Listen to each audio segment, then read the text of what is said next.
Hello guys, eto panoorin natin. Jaggery Factory sa India. So yung mga hindi nakakaalam ng Jaggery Factory, yan yung mga gawa ng sweets coming from sugar cane. Ayan. Dito sobrang linis naman yan talaga. Yan, makikita nyo parang dumadaloy lang to sa labak sa imbornal. Diba? Ayan, nakikita nyo naman. Sobrang linis.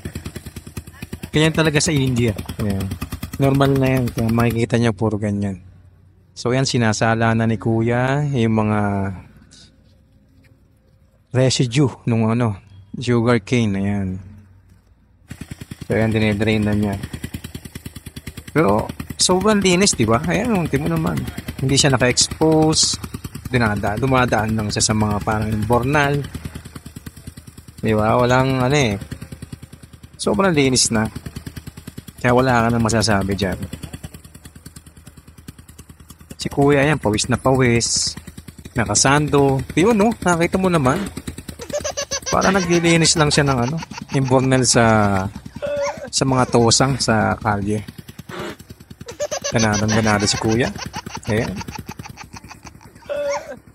So ang ginagawa pala niya ay sweets Sweets na galing sa sugar cane.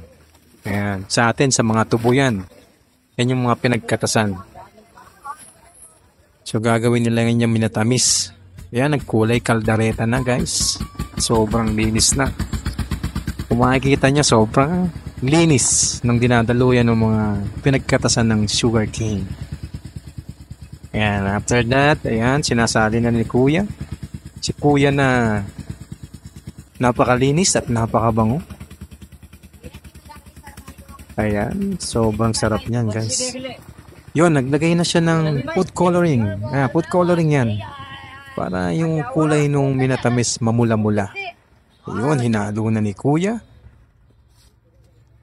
Parang feeling ko, parang masusuka ako pag kinain ko to. Ayan guys, sobrang, ayun parang candy na siya Pero alam ko hindi candy to, parang, sa bagay para siyang candy, yung bukayo. Natitigas yata yan Kaya binibilad mo niya sa araw. Ayan, galing Iba talagang produksyon sa India. Sobrang galing. Sobrang linis. Then nasa culture na kasi nila yung paglilinis na yan. Hindi natin kaya yan sa Pilipinas. Ayan. Parang bukayo nga. Ayan So tumigas siya guys. Ayan